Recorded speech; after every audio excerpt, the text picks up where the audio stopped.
Hamden Public School officials say that late last week, several days after a fifth-grade teacher cast students in a play about the transatlantic slave trade, that the teacher used instructional resources that had not been approved.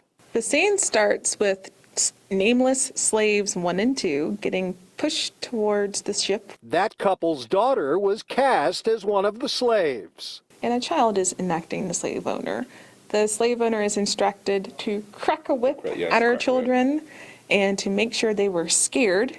The Parkers say their daughter has been bullied since word got out that they complained about her role as a slave.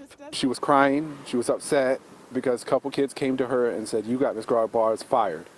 You did this," and that's not the case. Rachel Grabars is the fifth-grade social studies teacher whose intent was to use the play to teach the history of slavery. She's been suspended with pay pending the outcome of the investigation. The teacher under suspension who brought this play forward was begging for material to teach her kids. She says because of problems with the internet at the school, the teacher didn't have access to her regular curriculum.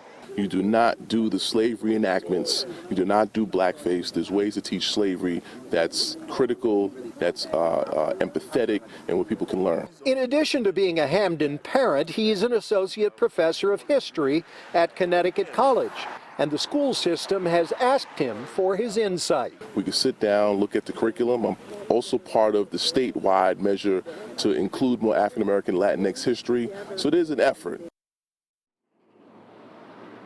And tomorrow the parents will be part of another meeting, this one at the Board of Education offices here in Hamden. And at that time, just before the 3:30 meeting, they expect to meet one-on-one with their daughter's teacher, who they say up until this point they've had no issues with. She's been a very good teacher for their daughter. We're live here outside Westwood School in Hamden. Tony Terzi, Fox 61 News.